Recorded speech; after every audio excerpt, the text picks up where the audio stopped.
Motivational Buddha Bharat channel में आपका स्वागत है। गौतम बुद्ध की कुछ अनसुनी कहानियां लेकर आए हैं। चलिए शुरू करते हैं। एक समय की बात है, प्राचीन भारत के एक शांत कोने में हरी भरी हरियाली और पहाड़ियों के बीच एक छोटा सा गांव था जिसमें साधारण लोग रहते थे।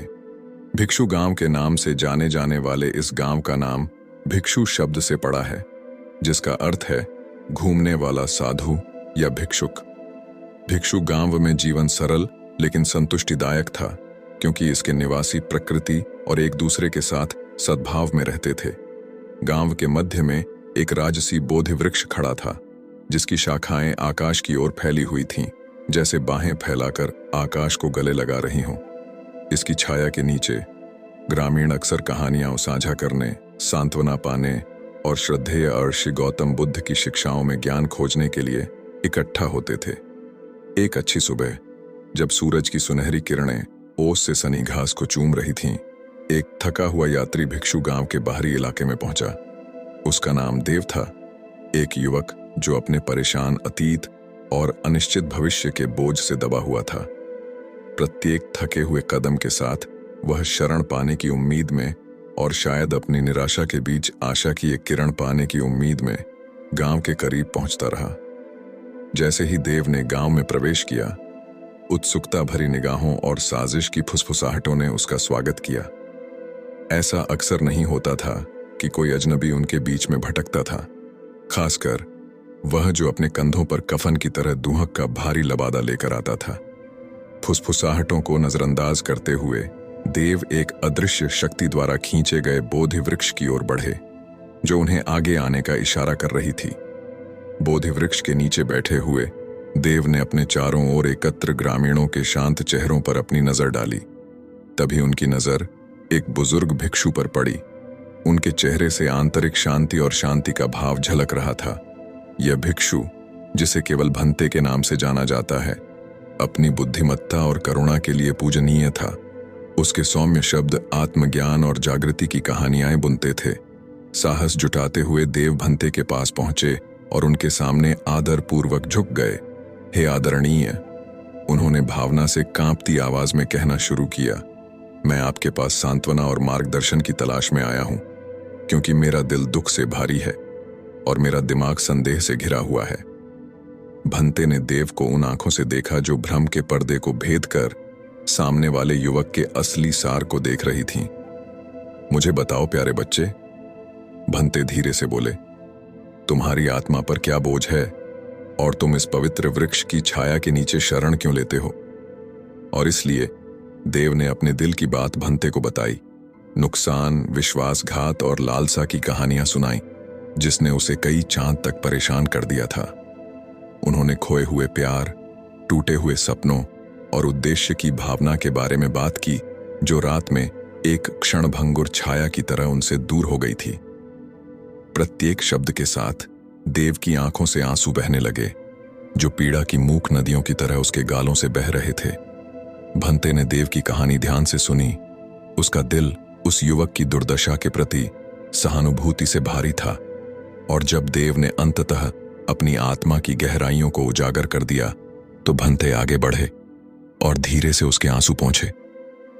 मेरे प्यारे बच्चे, भंते करुणा से बोले, तुम्हारे भीतर पीड़ा के बीज हैं, फिर भी उन्हीं बीजों के भीतर परिवर्तन और जागृति की क्षमता निहित है। सौम्य शब्दों और गहन ज्ञान के साथ भंते ने अस्तित्व के रहस्यों को सुलझाना शुरू किया और देव को आत्मखोज और आंतरिक अन्वेषण की यात्रा पर मार्गदर्शन किया। उन्होंने जीवन की नश्वरता, सभी प्राणियों के अंतर संबंध और वर्तमान क्षण के शाश्वत सत्य की बात की। और जैसे ही देव ने ध्यान से सुना, उसके भीतर पहचान की एक चिंगारी जल उठी, जिसने आंतरिक शांति और मुक्ति की ओर मार्ग को रोशन कर दिया। दिन हफ्तों में बदल गए और सप्ताह महीनों में बदल गए, क्योंकि देव ने खुद को भंते की शिक्षाओं और भिक्षु गांव के ज्ञान में डुबो दिया।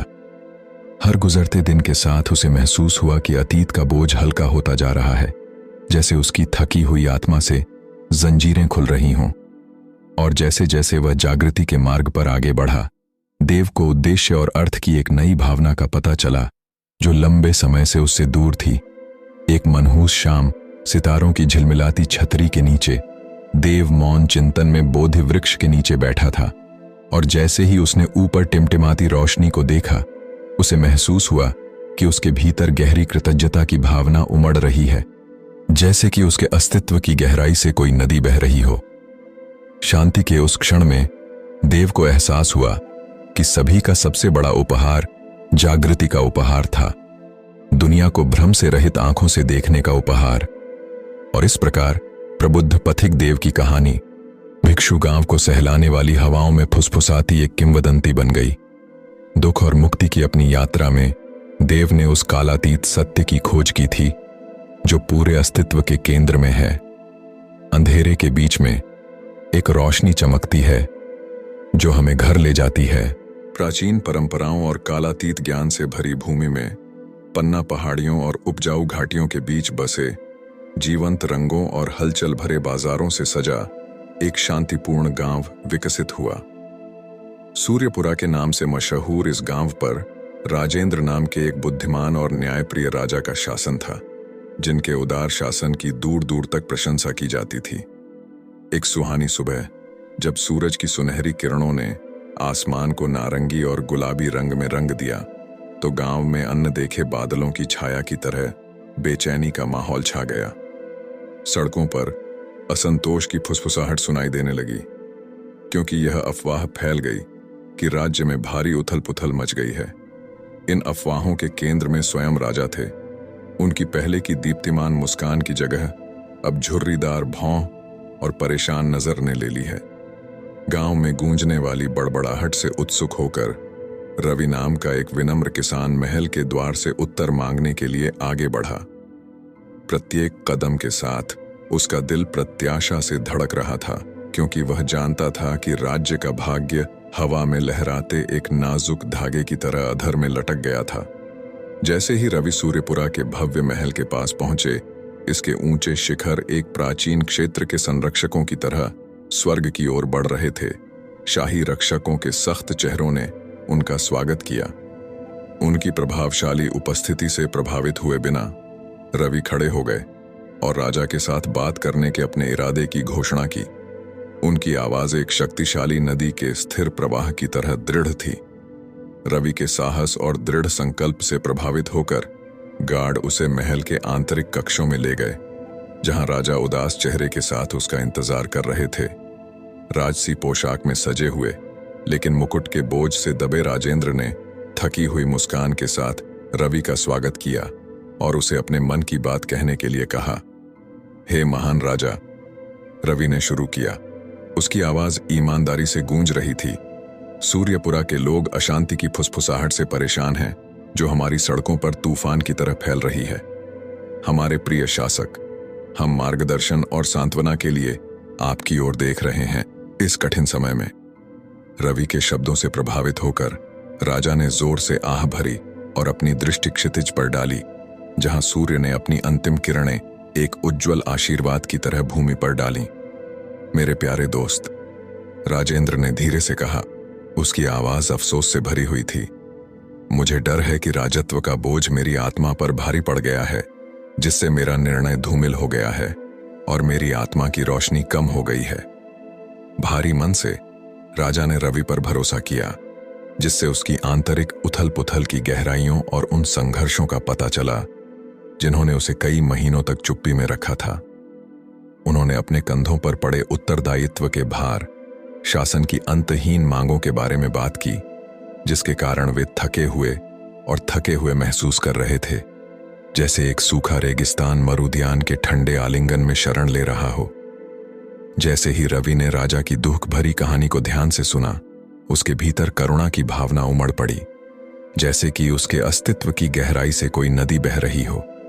क्योंकि वह समझते थे कि सबसे शक्तिशाली शासक भी केवल नश्वर प्राणी थे, जो मानवीय भावनाओं के उतार चढ़ाव और अस्तित्व की परीक्षाओं के प्रति संवेदनशील थे।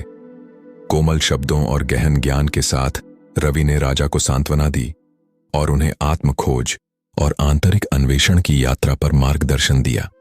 उन्होंने गौतम बुद्ध की कालजयी शिक्षाओं के बारे में बात की, जिनके ज्ञान ने आत्मज्ञान और मुक्ति का मार्ग प्रशस्त किया। और जैसे ही राजा ने ध्यान से सुना, उसके भीतर पहचान की एक चिंगारी जल उठी, जिसने उस अंधेरे को रोशन कर दिया जो इतने लंबे समय से उसकी दृष्टि पर छाया हुआ था।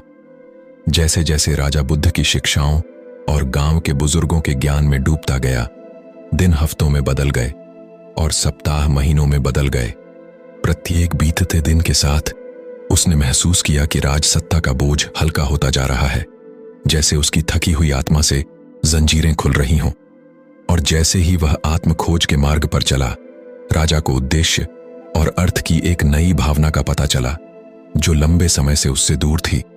एक मनहूस शाम, सितारों की छत्रछाया के नीचे जो मुकुट में लगे रत्नों की तरह आकाश को सुशोभित कर रहे थे, राजा शांति और संतुष्टि की भावना के साथ अपने सिंहासन पर बैठे, जो सभी सांसारिक धन से कहीं अधिक थी।